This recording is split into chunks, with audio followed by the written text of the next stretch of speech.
न अल्पसंख्यक खतरे में है, न सनातन धर्म खतरे में है, न इस्लाम खतरे में है, न जैन खतरे में है, न बुद्ध खतरे में है।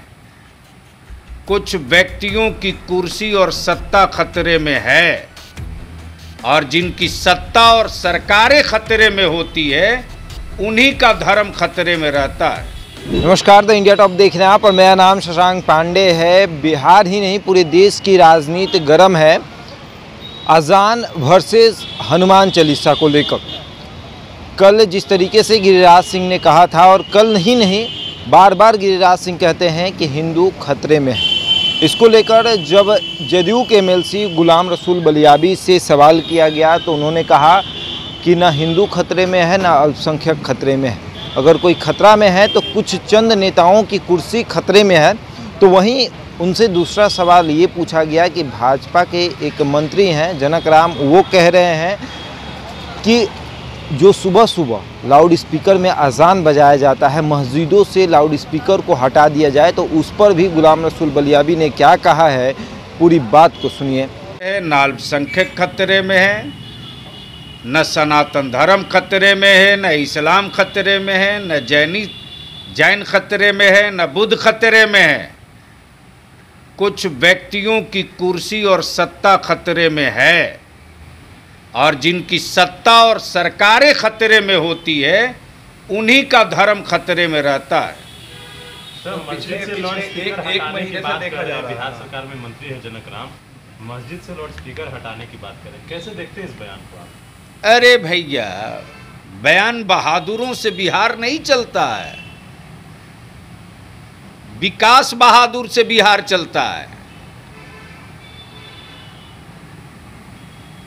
विकास बहादुर अपने काम में लगे हुए हैं, बयान बहादुर लोग बयान देते रहते हैं।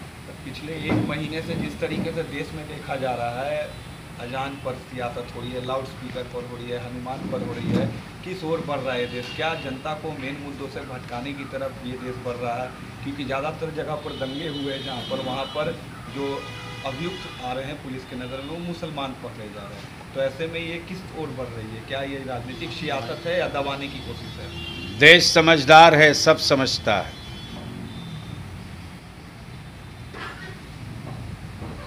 देश समझदार है, सब समझता है।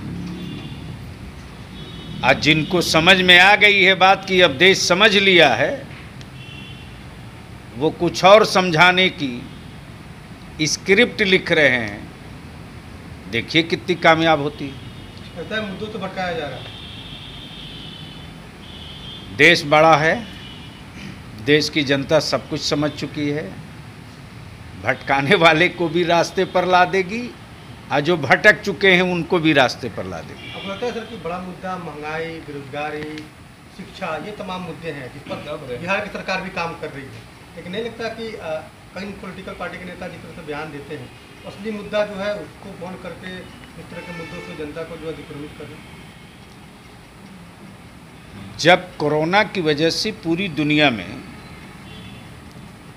इकोनॉमिकली क्राइसिस हुआ है, और उस इकोनॉमिकली क्राइसिस के बावजूद भी जो बिहार का ग्रोथ है, जो बिहार का डेवलपमेंट है, उस डेवलपमेंट की रिपोर्ट को सार्वजनिक करने की भी ज़रूरत है और समझने की भी ज़रूरत है। इसलिए एक बड़ा फ्रेम तैयार किया जा रहा है। इस फ्रेमिंग में यही है कि पिछड़ा बिहार था,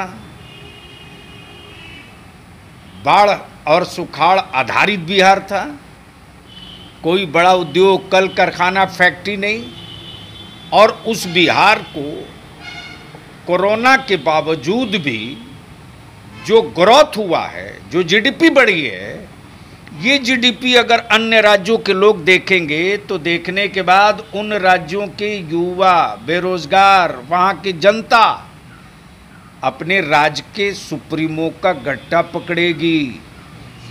आप ग्रोथ की बात कर रहे हैं, लेकिन नीति आयोग की रिपोर्ट जो आ रही है उसके अनुसार तो बिहार की स्थिति साबित है। अब ऐसा है ना कि जो मानक बना है उनके रिपोर्ट कार्ड तैयार करने का या ग्रोथ रिपोर्ट तैयार करने का, उस मानक में वो है जिस गांव में आपकी सड़क आती है, उस मानक में वो टोला है जिस टोला में पहली बार लोगों ने बिजली देखा है, उस मानक में वो एरिया है जिस एरिया में 7 महीना पानी लगा रहता है, आज रोड है वहां। उसकी रिपोर्ट छोड़िए ना, आप जब खुद न्यूज़ कवर करने के लिए निकलते हैं तो पटना पहचान में आता है, दानापुर पहचान में आता है, फुलवारी समझ में आता है। तो जो पोजीशन यहाँ की है यही पोजीशन और जगहों की है ना। अब कुछ ही दिनों के बाद ये नवादा 4 लाइन चालू हो जाएगा, आकर के मिल जाएगा इसमें बख्तियारपुर में। तो समझने की चीज़ है। बहुत बहुत शुक्रिया। तो सुना आपने किस तरीके से गुलाम रसूल बलियावी ने कहा कि देखिए किसी के कहने से ना अजान रुकने वाला है, ना हनुमान चालीसा रुकने वाला। ये चंद लोग हैं जो महंगाई, भ्रष्टाचार, बेरोजगारी के मुद्दे को दबाकर इस मुद्दे को लोगों के सामने रख दिए हैं ताकि महंगाई और भ्रष्टाचार लोगों को दिखे नहीं और लोग धर्म की राजनीति में फंसे रहें। तो ऐसे ही तमाम खबरों के लिए जुड़े रहे हमारे साथ और देखते रहते हैं इंडिया टॉक।